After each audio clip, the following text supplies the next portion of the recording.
The morning sun blazed across the naval base as Lieutenant Sarah Mitchell walked toward the training grounds, her boots echoing against the concrete. Behind her, she could hear the whispers and barely contained laughter of the rookie SEALs. They had been making jokes about her new assignment for weeks now, questioning whether someone with her background could really handle what they considered the most elite military unit in the world. What they didn't know was that in exactly 72 hours, their base commander would be standing at attention, saluting the very woman they had dismissed.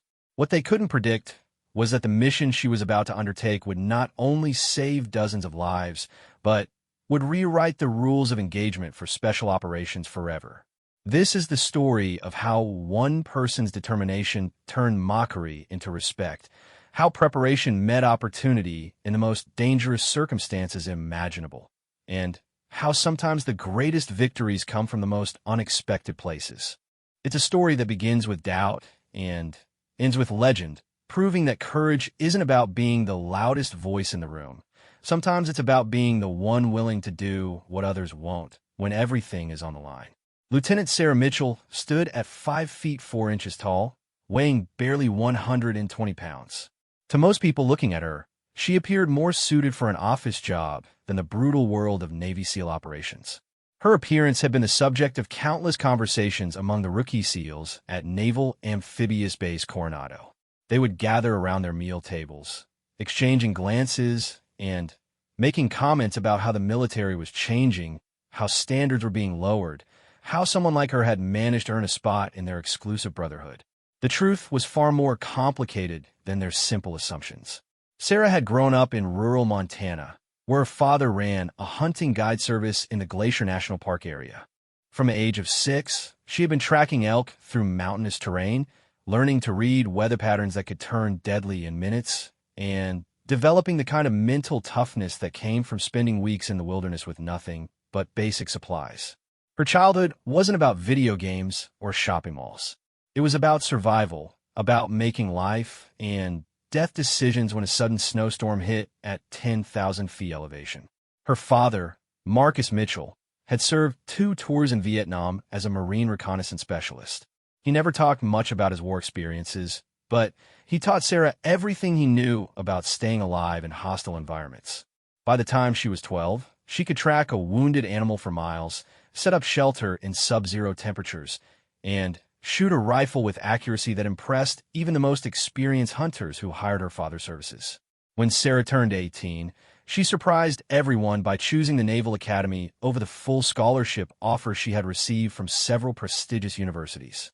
Her high school guidance counselor had tried to convince her to study engineering or medicine, pointing out that someone with her grades and test scores could write her own ticket in the civilian world. But Sarah had already made her decision. She had watched her father struggle with nightmares and flashbacks from his military service, and she understood that some experiences changed a person forever. She wanted to understand what he had been through, and more importantly, she wanted to serve her country in the same way he had. The Naval Academy proved to be exactly the challenge Sarah was looking for. While other midshipmen complained about the early morning physical training sessions, she thrived in them. The obstacle courses reminded her of navigating fallen trees and rocky terrain back home in Montana. The survival training exercises felt like childhood games compared to the real wilderness experiences she had grown up with. Her classmates began to notice that the quiet girl from Montana never seemed to get tired, never complained about the cold or the heat, and never gave up on any challenge put in front of her. But it was during her junior year that Sarah first heard about the Navy SEALs. A guest lecturer, Commander James Rodriguez, visited the academy to talk about special operations careers. He explained the selection process, the training requirements, and the type of missions that SEAL teams undertook around the world. Most of the midshipmen in the auditorium seemed impressed, but intimidated by what they heard. Sarah felt something different. She felt like she had finally found what she was looking for. The path to becoming a Navy SEAL was not officially open to women at that time, but changes in military policy were beginning to create new opportunities. Sarah spent months researching the requirements, talking to instructors, and preparing herself for what she knew would be the most challenging experience of her life. She graduated from a Naval Academy ranked 7th in her class, with recommendations from every instructor she had worked with. Her assignment to SEAL training came with controversy from the beginning. Senior officers debated whether she was ready for the physical and mental demands of the program. Some argued that allowing women into special operations roles was a mistake that could compromise mission effectiveness. Others pointed to her exceptional performance records and argued that capability should matter more than gender. Sarah tried to stay focused on her training while these debates continued around her.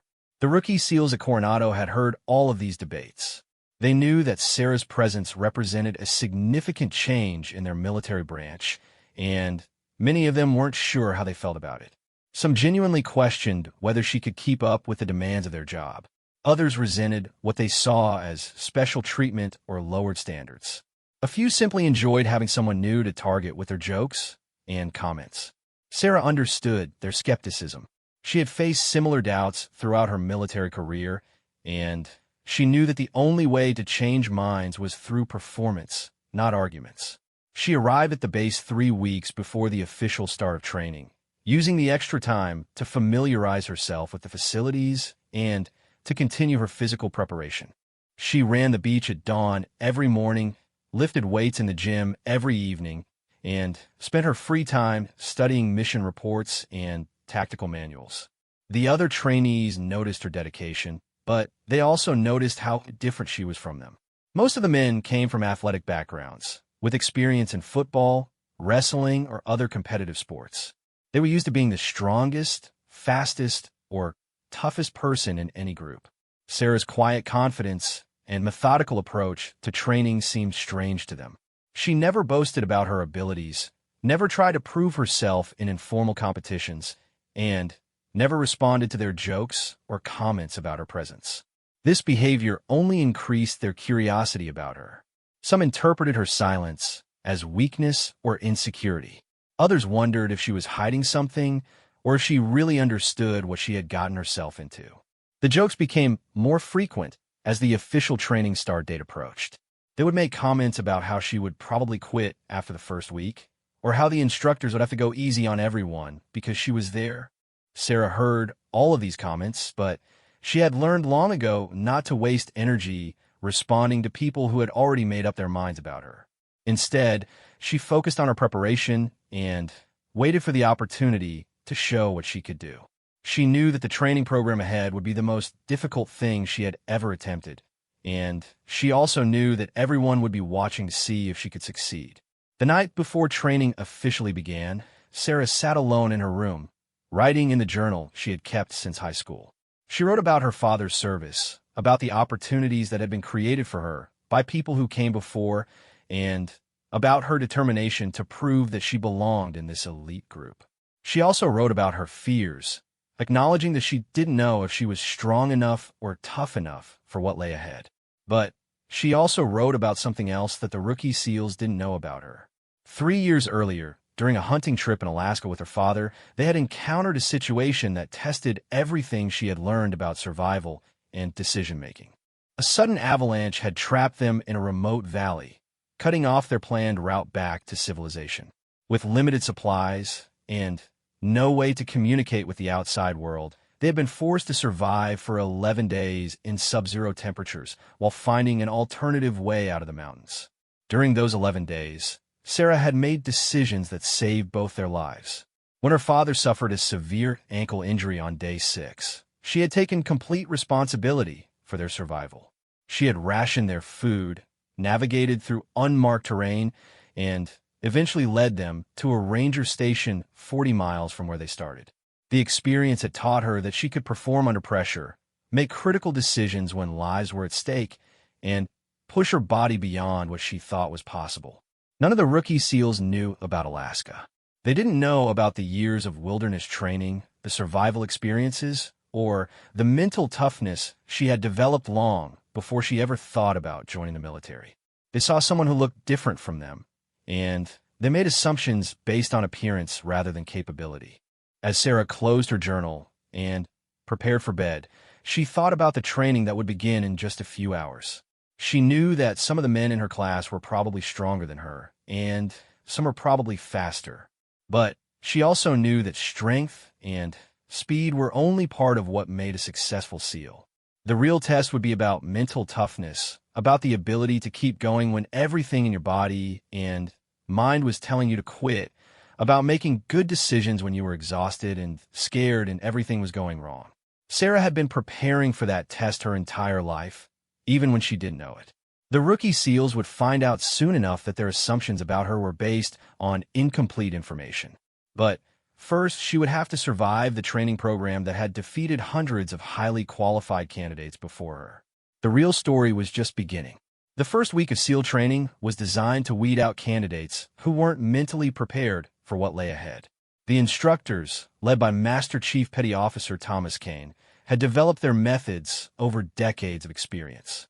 They knew exactly how to identify weakness, how to exploit doubt, and how to create the kind of pressure that revealed a person's true character. Ken had been through 4 combat deployments and had trained hundreds of SEAL candidates. He had seen every type of person attempt the program, and he prided himself on his ability to predict who would succeed and who would fail. When Kane first saw Sarah's file, he was skeptical, not because of her gender, but because her background was so different from the typical SEAL candidate. Most successful trainees came from competitive athletic programs where they had learned to push their bodies to the limit in pursuit of victory. Sarah's outdoor experience was impressive, but Kane wondered if she understood the difference between wilderness survival and military operations.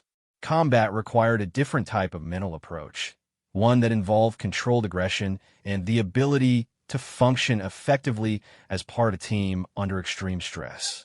The first test came during the initial physical screening. All candidates had to complete a series of timed exercises including swimming, running, push-ups, sit-ups, and pull-ups. The minimums were demanding enough to eliminate about 20% of applicants, but the real challenge wasn't meeting the minimums. It was exceeding them by enough to prove that you had the physical reserves necessary for the much more demanding training that would follow. Sarah completed the swimming portion in water that felt like ice, even with the wetsuit. The Pacific Ocean near San Diego stayed cold year-round, and many candidates struggled with the temperature as much as the distance. Sarah's experience with mountain lakes had prepared her for cold water, and she finished the swim in the middle of the group. Not the fastest time, but well above the minimum requirement. The running portion took place on soft beach sand, which made every step more difficult than running on pavement. Again, Sarah's Montana background proved helpful. She had spent years running on uneven mountain terrain, and the beach sand felt easy compared to navigating rocky slopes at high altitude. But it was during the calisthenics portion that Sarah surprised everyone, including Master Chief Kane. The pull-up requirement was particularly challenging for most candidates, requiring upper body strength that many people simply didn't possess. Sarah had been doing pull-ups since she was 10 years old, using a bar that her father had installed in their garage. She completed the required number easily, then continued doing additional repetitions until Kane told her to stop. Her final count was nearly double the minimum requirement. The rookie SEALs who had been making jokes about her presence became noticeably quieter after watching her performance. They were forced to confront the possibility that their assumptions might have been wrong. However, they also knew that the physical screening was just the beginning. The real test would come during Hell Week, the legendary 5, and a half-day period that was designed to push candidates beyond their physical and mental breaking points. Master Chief Kane began the psychological pressure immediately. During the first week, candidates were awakened at irregular hours, subjected to constant verbal harassment, and given impossible time limits for completing basic tasks. The instructors would find fault with everything, criticizing the way candidates made their beds, cleaned their equipment, and performed routine exercises. The goal was to create a state of constant stress that would reveal how each person responded when they were tired, frustrated, and under attack. Sarah's response to this treatment was unlike anything the instructors had seen before. Instead of becoming defensive or argumentative, she simply absorbed the criticism and focused on improving her performance. When instructors yelled at her for making mistakes, she acknowledged the feedback and asked specific questions about how to do better. This response was so unusual that it actually seemed to irritate some of the instructors more than the typical defensive reactions they were used to. Petty Officer First Class Marcus Webb was one of the instructors who seemed particularly determined to break Sarah's composure. Webb had been a SEAL for 8 years and had strong opinions about women in combat roles. He believed that the physical and mental demands of special operations were fundamentally incompatible with female physiology and psychology. He saw Sarah's presence as a political statement rather than a genuine military capability, and he made it his personal mission to prove his point. Webb's harassment of Sarah became so obvious that even the other candidates began to notice it. He would assign her extra duties, criticize her performance more harshly than others, and create situations designed to embarrass her in front of the group.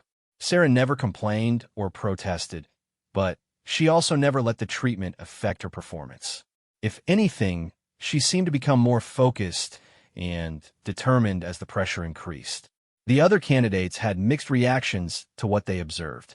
Some felt sorry for Sarah and thought Webb was being unfair. Others believed she was receiving exactly the kind of treatment she should expect if she wanted to be part of their brotherhood.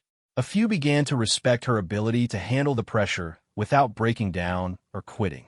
The dynamics within the training group became more complex as the candidates were forced to think about their own reactions to stress and adversity. Hell Week arrived in the 4th week of training, starting on a Sunday evening with what the instructors called breakout. Candidates were awakened by explosions, sirens, and instructors yelling orders through bullhorns. They were immediately forced into the surf, then ordered to perform calisthenics in the sand while soaking wet and covered in grit. This was just the beginning of 5.5 days during which they would get a total of about 4 hours of sleep, perform constant physical exercise, and be subjected to relentless mental pressure. The first night of Hell Week eliminated 3 candidates who simply couldn't handle the shock of the experience. They rang the bell that was positioned prominently near the training area, indicating their decision to quit the program. Sarah was among the candidates who survived the first night, but she was also visibly struggling with the cold water and lack of sleep. Her lips were blue, her hands were shaking, and she was obviously having difficulty maintaining her body temperature. Master Chief Kane watched Sarah carefully during the 2nd day of Hell Week. He had seen many strong candidates collapse during this period, and he was curious to see how she would respond as the stress continued to accumulate. The training included long runs in soft sand, boat races in rough surf, and obstacle courses designed to exhaust even the fittest athletes. Sarah fell behind the group several times, but she always managed to catch up. More importantly, she never showed signs of giving up. The 3rd day brought the most challenging events of Hell Week.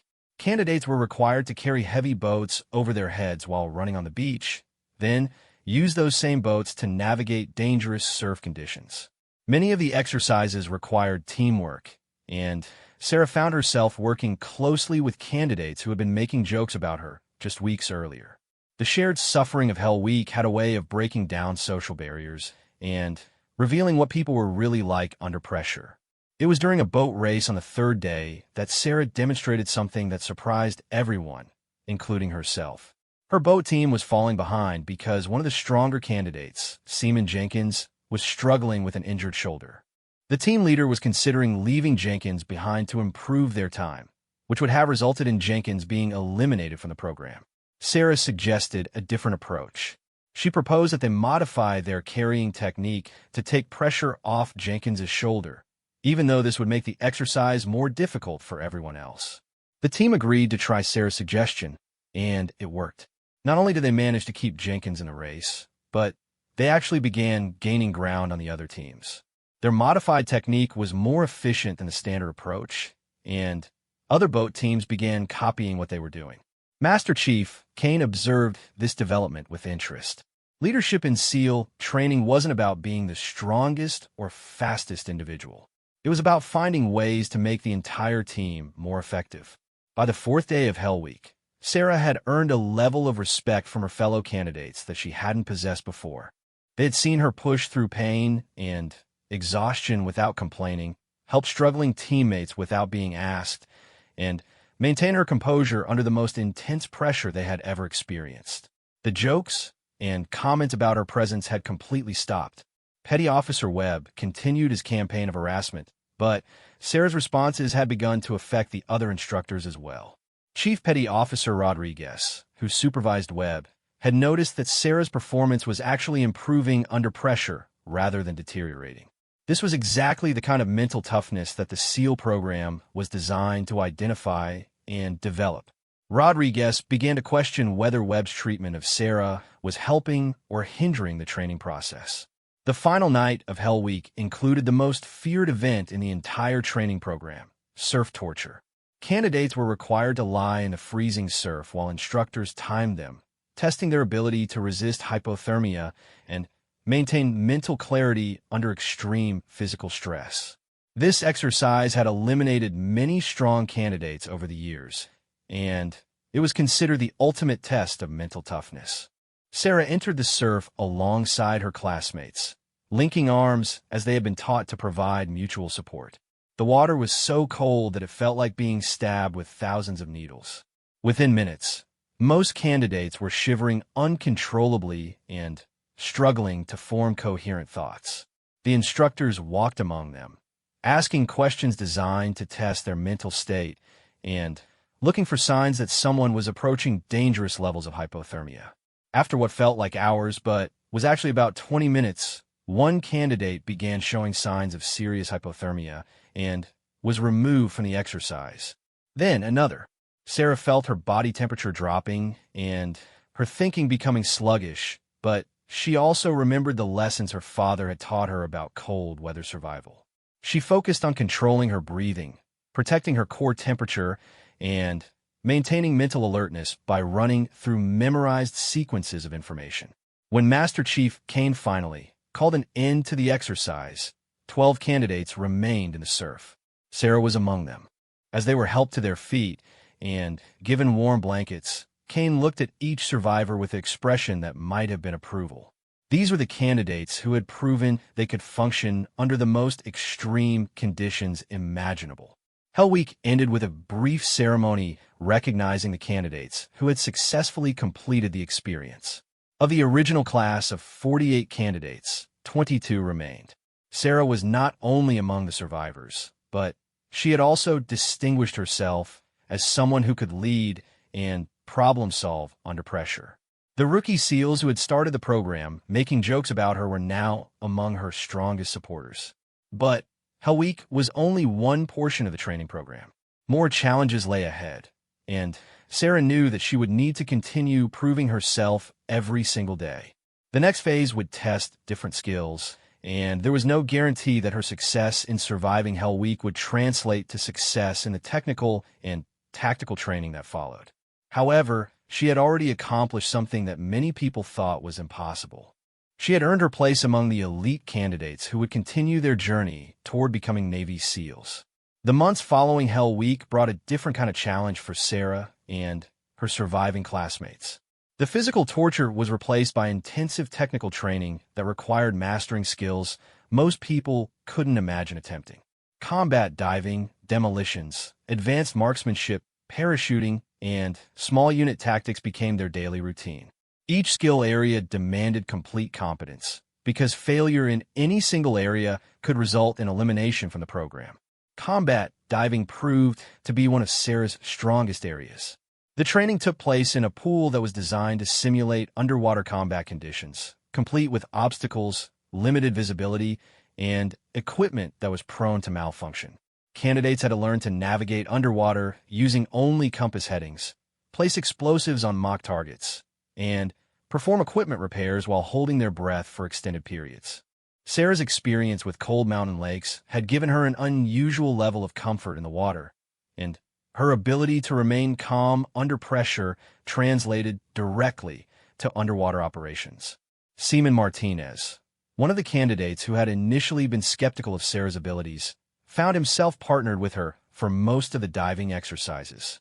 Martinez had grown up in Southern California and considered himself an expert swimmer, but he struggled with the mental aspects of combat diving.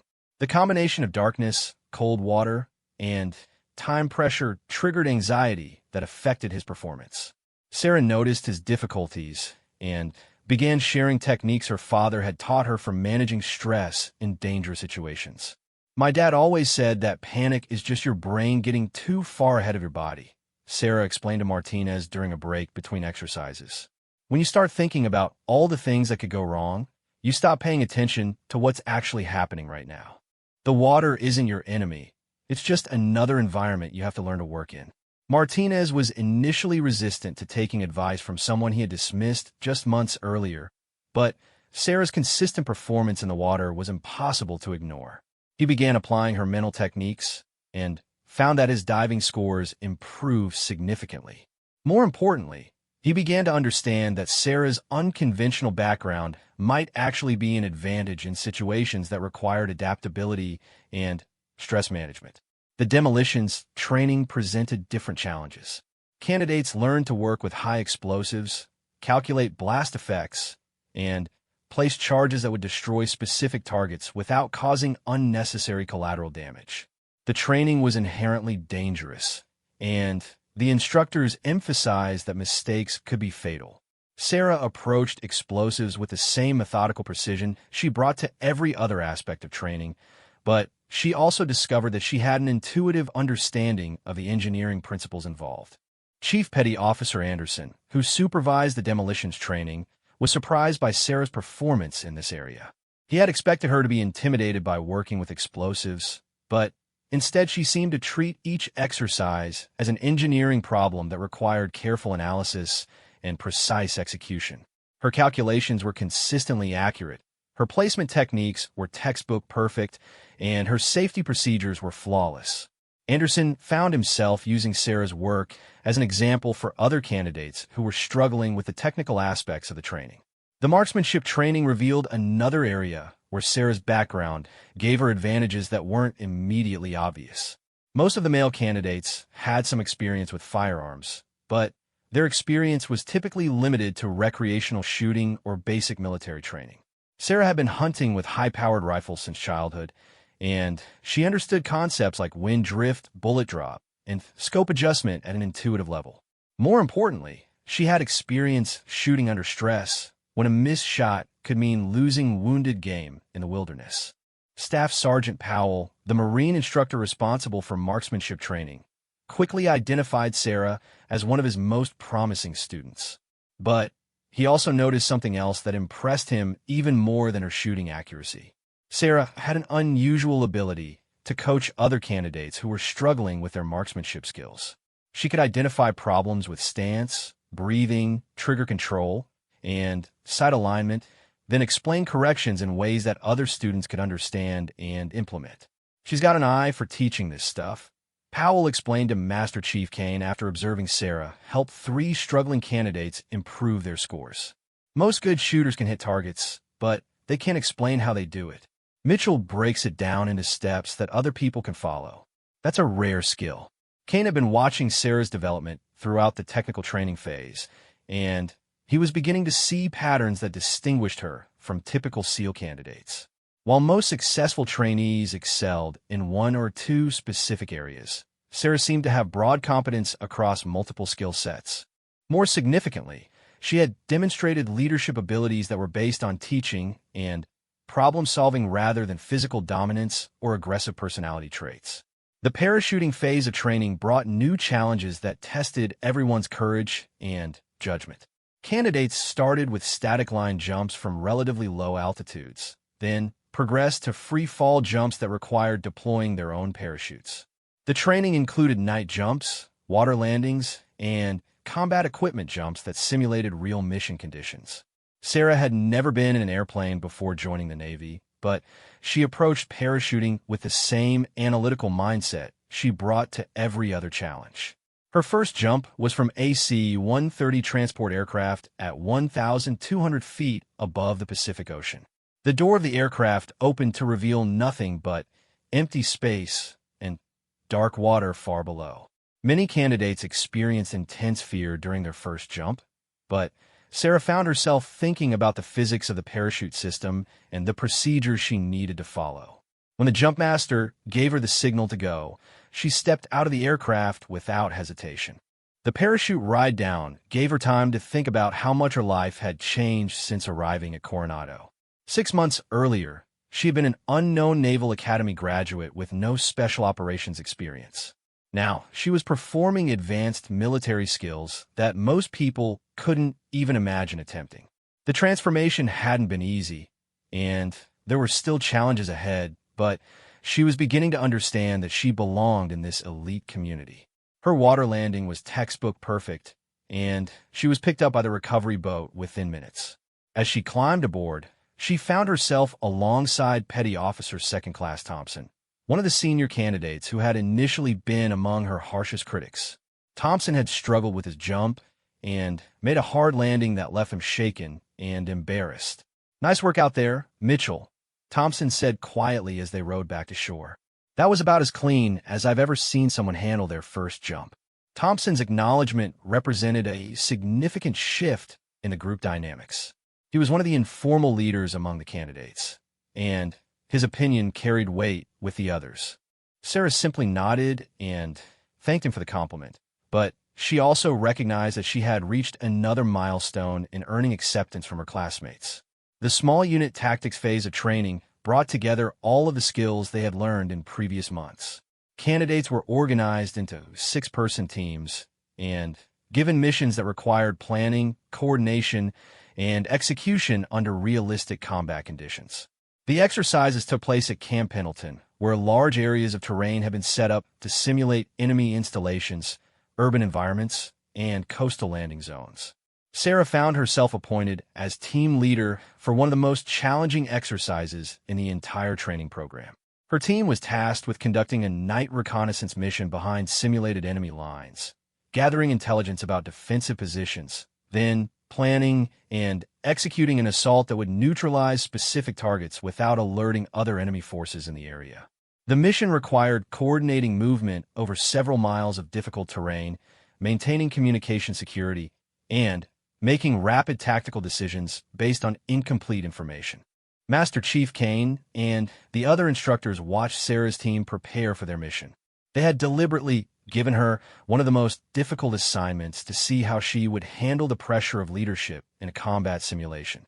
Her team included 2 candidates who had been among her strongest supporters and 2 who remained skeptical of her abilities. The 6th team member was Martinez, who had become one of her closest allies during the diving training. Sarah's approach to mission planning was thorough and methodical. She studied aerial photographs, weather reports, and intelligence summaries until she understood every aspect of the operational environment. She then worked with her team to develop multiple contingency plans for different scenarios they might encounter. Her briefing to the team was clear, comprehensive, and confident. Even the skeptical team members had to admit that she had prepared them well for what lay ahead. The mission itself began at sunset and continued through the early morning hours. Sarah's team moved through the Camp Pendleton terrain using night vision equipment and hand signals to maintain noise discipline. They successfully reached their reconnaissance objectives, gathered the required intelligence, and transmitted their findings back to headquarters using encrypted radio communications. Then, they had to plan their assault based on what they had observed during their reconnaissance. Sarah's tactical plan was creative and effective. Instead of attempting a direct assault that would have alerted nearby enemy forces, she positioned her team to create the illusion of a much larger attacking force. Using coordinated explosions, diversionary movements, and carefully timed attacks on multiple objectives, her team succeeded in neutralizing their primary targets while convincing the enemy that they were under attack by a much larger unit. The exercise was declared a complete success by the evaluating instructors. Sarah's team had accomplished all of their objectives, avoided detection by enemy patrols, and demonstrated innovative tactical thinking that impressed even the most experienced SEALs. Master Chief Kane later described it as one of the best executed training missions he had observed in his 15 years as an instructor. But the real test of Sarah's leadership came during the debrief session that followed the exercise. Kane conducted a detailed analysis of the mission with Sarah and her team, identifying both successful elements and areas that could have been improved. Sarah's responses to this feedback demonstrated the same coachability and continuous improvement mindset that had characterized her approach throughout training. What impressed me most wasn't the successful outcome, Ken explained to the other instructors after the debrief. It was how she handled the responsibility of making decisions that could affect her entire team's safety. She never seemed overwhelmed by the pressure, and she made sure everyone understood their role in the mission. That's exactly the kind of leadership we want to see in operational units. By the end of the technical training phase, Sarah had not only survived the program, but had distinguished herself as one of the top performers in her class. The rookie SEALs who had started the program, making jokes about her presence, were now proud to call her a teammate. More importantly, she had proven to herself that she belonged among the most elite military operators in the world. But graduation from SEAL training was still not guaranteed. One final phase remained, and it would test everything she had learned in the most realistic combat environment the training program could provide. The final exercise would determine not just whether she could perform individual skills, but whether she could function effectively as part of SEAL team under the stress and uncertainty of actual combat conditions.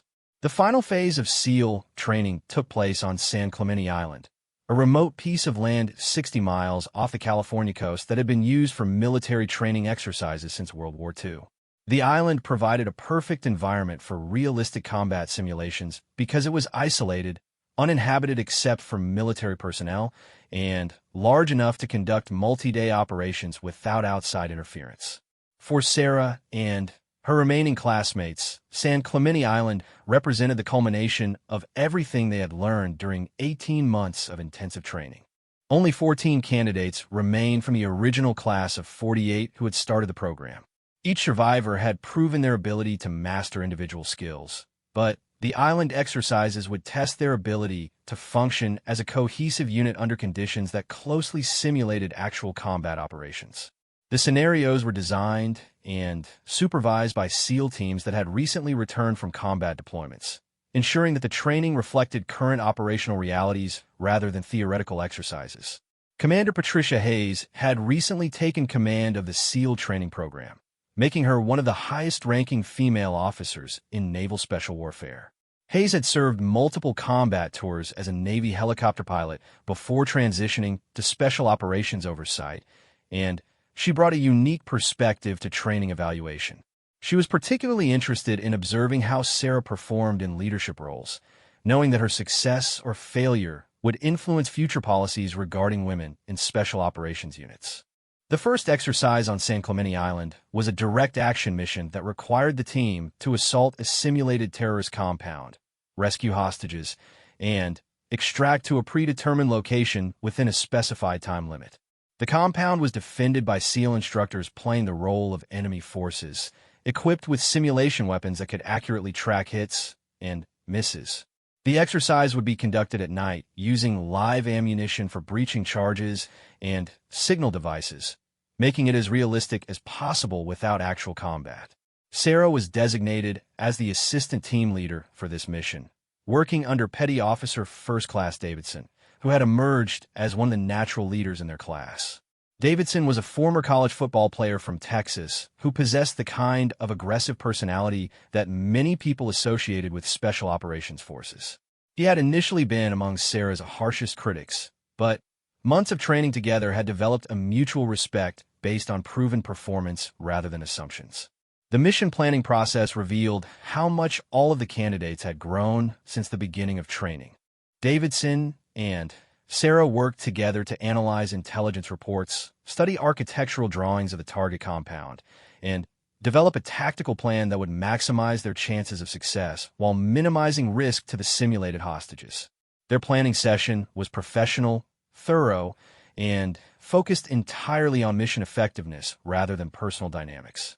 Sarah's role in the planning process demonstrated skills that hadn't been obvious during earlier training phases. She had developed an intuitive understanding of how different tactical elements needed to work together to achieve mission objectives. Her suggestions for team positioning, timing sequences, and contingency procedures showed that she was thinking about the operation as a complete system rather than a series of individual tasks. She's got a tactical mind, Davidson explained to the other team members during their final planning session. She sees how all the pieces fit together, and she thinks about things that the rest of us might miss.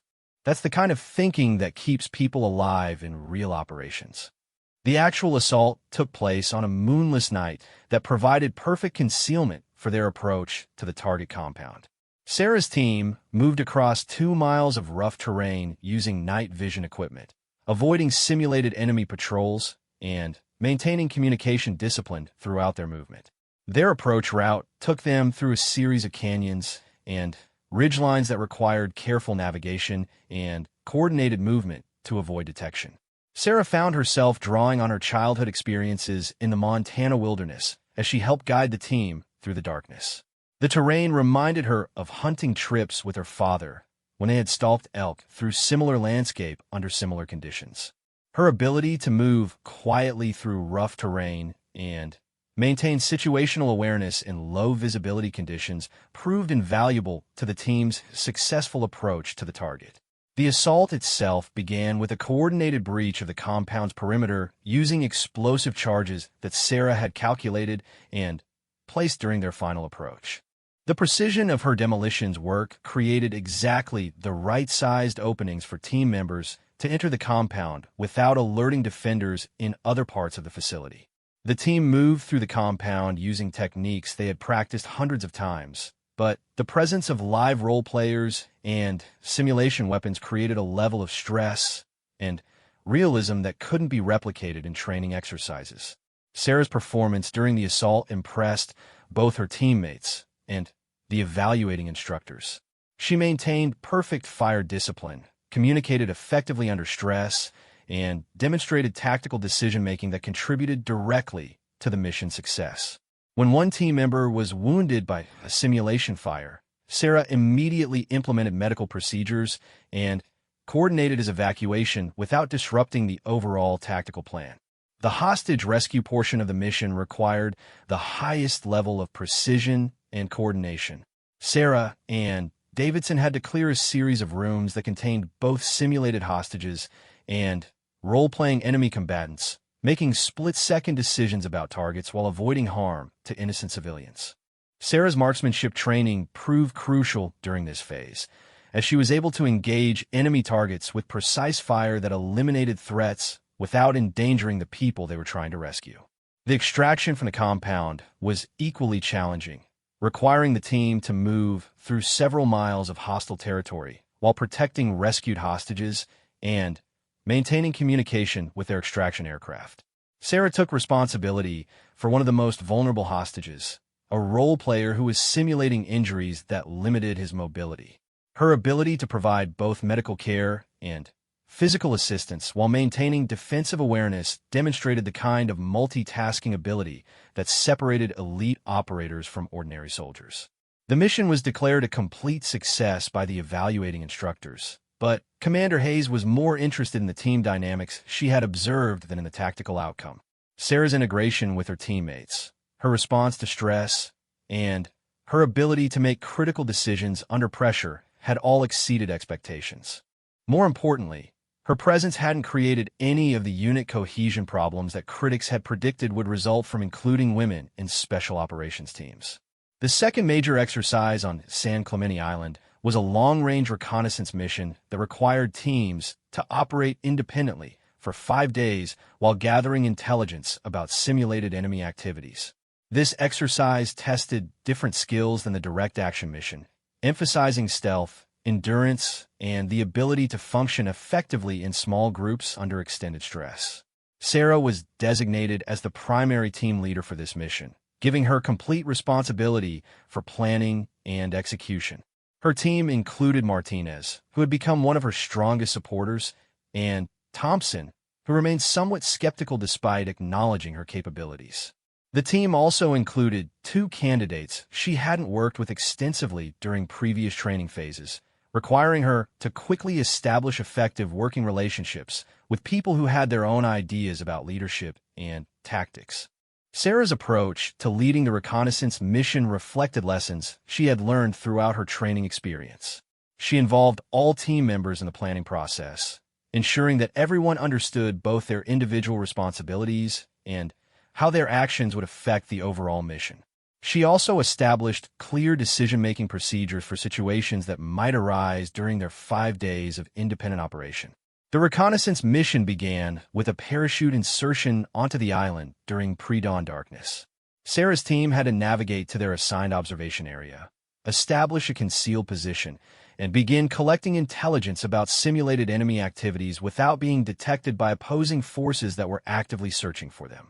The mission required them to remain hidden during daylight hours and move only during darkness, while maintaining constant vigilance for enemy patrols that might discover their position.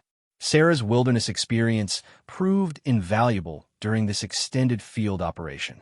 She understood how to select concealed positions that provided good observation while remaining undetectable from multiple directions.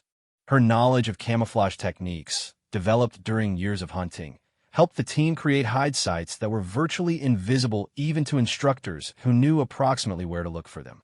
The intelligence-gathering phase of the mission required patience, attention to detail, and the ability to maintain focus during long periods of inactivity. Sarah's team observed and documented simulated enemy movements, identified defensive positions, and tracked supply convoys for 3 days without being discovered. Their intelligence reports were transmitted to headquarters using encrypted radio communications that had to be carefully timed to avoid detection by enemy direction-finding equipment. But it was during the 4th day of the mission that Sarah faced her most significant leadership challenge of the entire training program. Thompson suffered what appeared to be a serious ankle injury during a night movement, leaving him unable to walk without assistance. The team was still more than 10 miles from their extraction point, and they had to decide whether to call for emergency evacuation or continue the mission while supporting their injured teammate. Sarah's decision-making process demonstrated the kind of judgment that distinguished exceptional leaders from merely competent ones. She conducted a thorough assessment of Thompson's condition, evaluated the risks of different courses of action, and consulted with her team members before making her final decision. She determined that Thompson's injury, while painful, wasn't immediately life-threatening, and that the team could continue their mission while providing him with appropriate support. Her solution was creative and effective. Instead of attempting to carry Thompson over the remaining distance to the extraction point, Sarah modified their route to take advantage of a series of canyons that would provide both concealment and easier terrain for someone with limited mobility. The new route was longer in terms of distance, but it actually reduced the physical demands on Thompson while maintaining their ability to avoid enemy detection. The modified plan required precise timing and coordination. Sarah had to balance the need to support Thompson with the requirement to complete their intelligence mission and reach the extraction point on schedule. She redistributed equipment among team members to reduce Thompson's load, established a movement schedule that accommodated his limitations, and created contingency plans for various scenarios they might encounter. Thompson's response to Sarah's leadership during this crisis was particularly significant because of his previous skepticism about her capabilities. He later described her decision-making as exactly what I would have wanted from any team leader in that situation. Her combination of tactical competence, genuine concern for his welfare, and determination to complete the mission earned his complete respect and loyalty. The team successfully reached their extraction point on schedule, having completed all of their intelligence objectives while ensuring that Thompson received appropriate medical care for his injury. The mission was declared one of the most successful reconnaissance exercises in recent training history, but Commander Hayes was more impressed by the leadership skills Sarah had demonstrated under pressure. What we saw out there was exactly the kind of performance we want from our team leaders and operational units, Hayes explained to Master Chief Kane after reviewing the mission reports. She made good decisions under stress, she took care of her people, and she accomplished the mission. That's the standard we're looking for, regardless of who demonstrates it. The final exercise on San Clemente Island was a comprehensive test that combined elements of all the skills candidates had learned during their training. Teams had to conduct a beach assault, secure inland objectives, and hold their positions against counterattacks while coordinating with supporting aircraft and naval vessels. The exercise lasted 36 hours, and included periods of intense combat action alternating with extended defensive operations. Sarah's performance during this final test confirmed that she had not only survived the most demanding military training program in the world, but had emerged as one of its top graduates. Her combination of technical skills, tactical understanding, and leadership abilities positioned her for success in operational SEAL teams. More importantly, she had proven that capability and character mattered more than traditional assumptions about physical requirements or gender roles. As the final exercise concluded and the candidates prepared to leave San Clemente Island, Sarah reflected on the transformation she had undergone during 18 months of training. She had started as an unknown Naval Academy graduate with outdoor experience that seemed irrelevant to military operations. She was finishing as a qualified Navy SEAL with proven leadership abilities and the respect of both instructors and classmates. But she also understood that graduation from training was just the beginning of her real career in special operations. The challenges that lay ahead would be even more demanding than anything she had experienced during training, because they would involve real missions with real consequences. The skills she had learned and the relationship she had built would be tested under conditions where mistakes could have fatal consequences for herself and her teammates. 6 months after graduation from SEAL training, Lieutenant Sarah Mitchell found herself deployed to the Horn of Africa as part of SEAL Team 5, conducting counterterrorism operations in one of the world's most dangerous regions. The deployment was her first operational assignment, and she was acutely aware that her performance would be scrutinized not just by her immediate teammates, but by the entire special operations community. The success or failure of women in combat roles remained a contentious topic, and Sarah understood that her actions would influence future policy decisions. SEAL Team 5 was commanded by Lieutenant Commander Marcus Webb, the same petty officer who had made Sarah's training experience particularly difficult 2 years earlier. Webb had been promoted and given his own team, and his attitude towards Sarah had evolved significantly based on her proven performance and the feedback he had received from other instructors. While he remained skeptical about women in combat roles, he was professional enough to evaluate Sarah based on her capabilities rather than his personal opinions. The team was based at Camp Lemonnier in Djibouti, a strategic location that allowed them to respond rapidly to terrorist threats throughout East Africa and the Arabian Peninsula. Their primary mission involved hunting high-value targets affiliated with Al-Shabaab, the Somali terrorist organization that had been conducting increasingly sophisticated attacks against civilian and military targets throughout the region. The intelligence picture was constantly evolving, and SEAL Team 5 had to be prepared for immediate deployment whenever actionable intelligence became available. Sarah's integration into the operational team proceeded smoothly during the first few months of deployment. Her teammates had all heard about her performance during training, and they were willing to judge her based on her contributions to the team rather than preconceived notions about gender roles. Senior Chief Petty Officer Rodriguez, who served as the team's senior enlisted leader, made it clear that he expected all team members to perform at the highest level regardless of their background or personal characteristics. "I don't care if you're male, female, or a trained dolphin," Rodriguez explained during Sarah's initial briefing. "What I care about is whether you can do your job when people are shooting at us. Everything else is just noise." The team's first several missions were relatively routine intelligence gathering operations that allowed Sarah to gain experience in operational environments without facing the most dangerous scenarios. These missions involve surveillance of suspected terrorist safe houses, meetings with local informants, and coordination with other intelligence agencies operating in the region. Sarah's performance during these operations was competent, but unremarkable, exactly what Webb had hoped to see from a new team member. But everything changed during the third week of December, when intelligence sources reported that a senior Al-Shabaab leader named Hassan Ahmed was planning a major terrorist attack against American interests in the region. Ahmed was believed to be hiding in a remote compound near the Somali border, protected by a well-armed security force that included former military personnel with extensive combat experience. The compound's location made it accessible only by helicopter insertion, and the intelligence suggested that Ahmed would be moving to a different location within 48 hours. The mission to capture or eliminate Ahmed was assigned to SEAL Team 5, with support from Army Special Operations Aviation Units and CIA intelligence personnel. The operation would require a night helicopter assault on the compound, followed by a detailed search for intelligence materials that might reveal the locations of other terrorist leaders.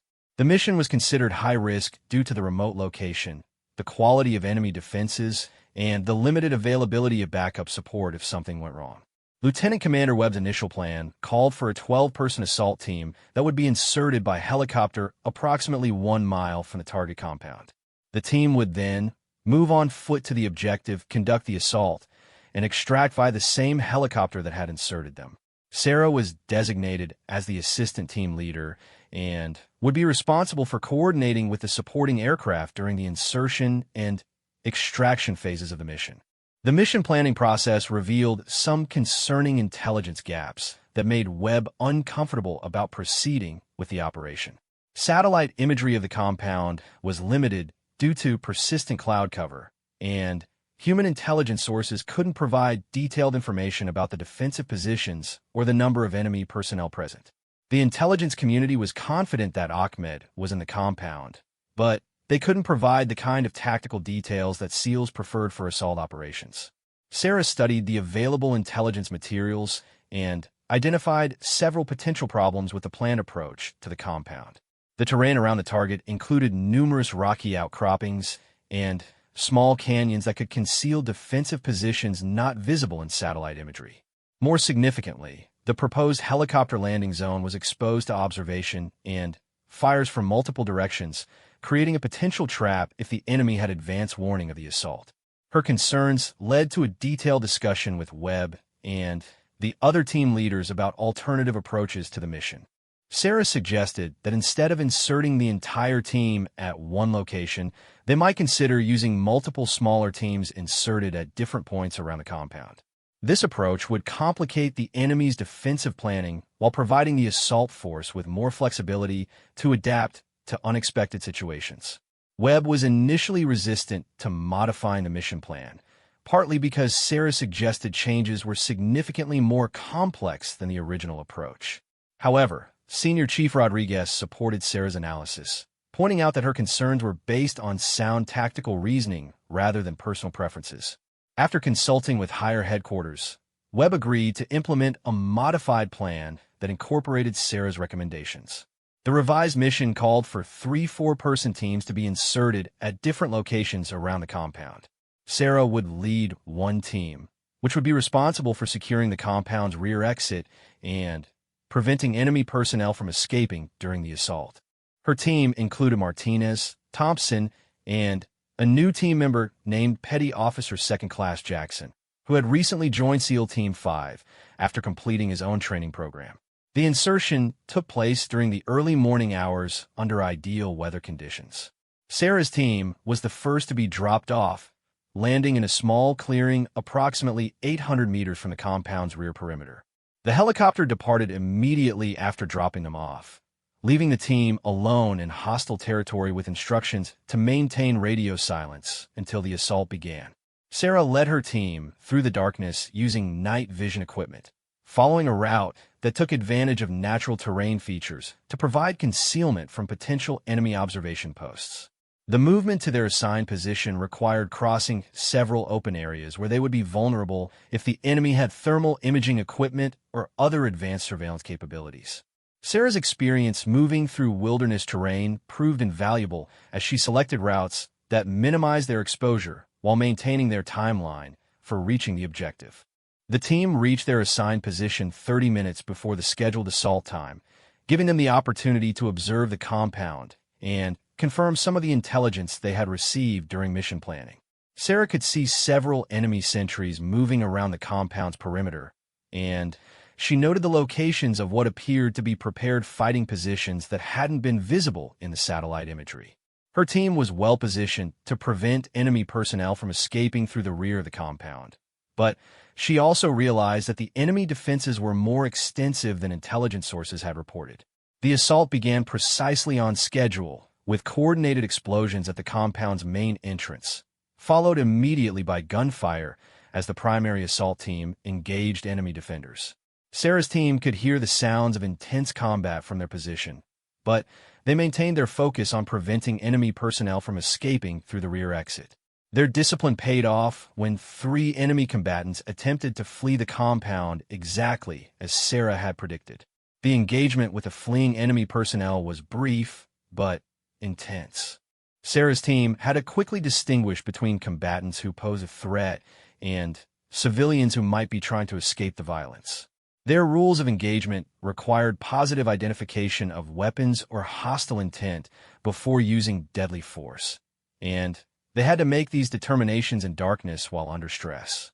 Sarah's leadership during this critical moment demonstrated exactly the kind of judgment that distinguished elite operators from ordinary soldiers.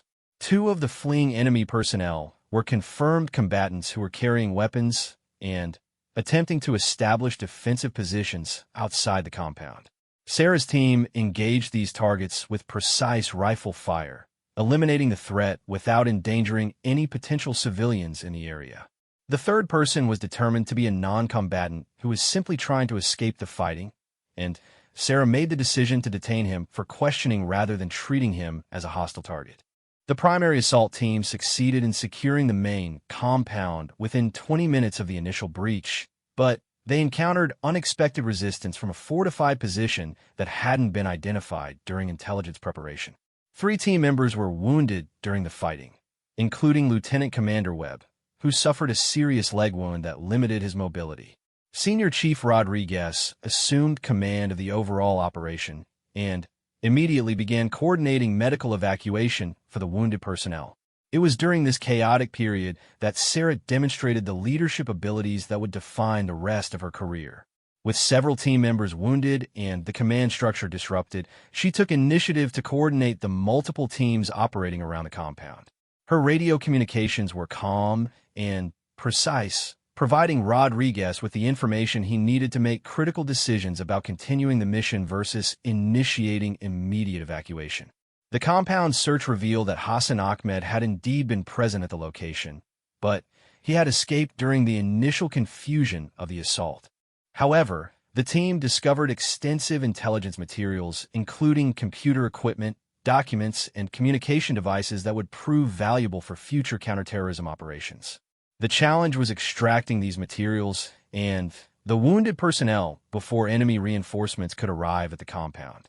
Sarah's team played a crucial role in the extraction process. She coordinated with the supporting helicopter crews to establish a secure landing zone for medical evacuation, while simultaneously ensuring that all intelligence materials were properly collected and secured.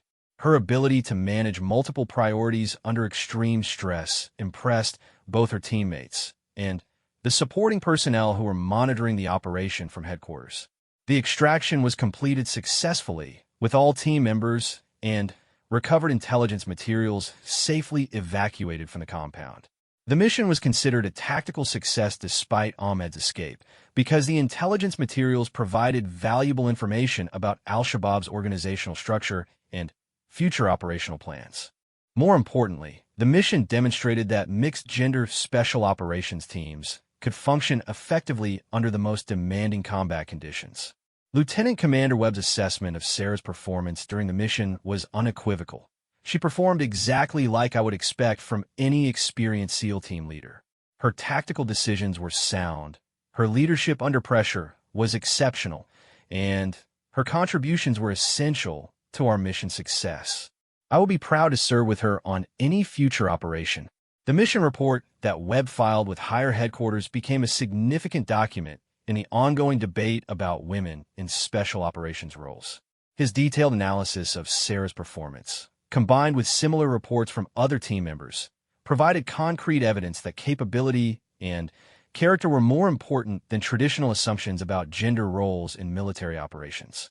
3 days after the mission, Base Commander Colonel Patricia Hayes called Sarah to her office for a private meeting.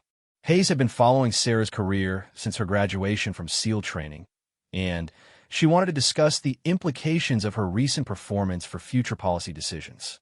What happened out there last week was exactly what we hoped would happen when we opened special operations roles to women, Hayes explained. You prove that a qualified person can perform at the highest level regardless of gender. That's going to influence a lot of future decisions about military personnel policies.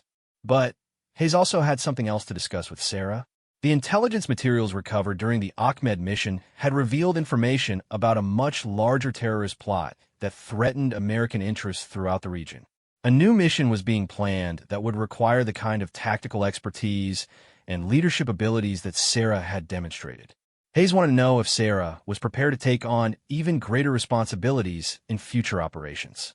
Sarah's response was characteristic of the determination that had carried her through SEAL training and into operational units. I'm ready for whatever mission you think I can contribute to, ma'am. That's why I'm here. As Sarah left the colonel's office, she reflected on how much had changed since that first day at Coronado when rookie SEALs had been making jokes about her presence. She had not only proven herself capable of succeeding in the most demanding military environment, but she had also opened doors for other women who would follow her path. The base commander's respect, her teammates' loyalty, and her own confidence in her abilities represented a transformation that went far beyond individual achievement. The mission that had tested everything she learned during training was just the beginning of a career that would redefine what was possible in special operations. Sarah Mitchell had become proof that courage, competence, and character were the only qualifications that really mattered when lives were on the line and missions had to be completed. The rookie SEALs who had once questioned her place in their ranks were now proud to call her their teammate, and the base commander who had once wondered about her capabilities was now planning to give her even greater responsibilities. The greatest mission stories weren't just about individual heroics or tactical victories. They were about people who proved that excellence had no gender, that determination could overcome any obstacle, and that sometimes the most unlikely person in the room was exactly the right person for the job. Sarah Mitchell's story was far from over, but she had already accomplished something that would inspire future generations of military personnel who refused to accept limitations based on anything other than their own abilities and dedication.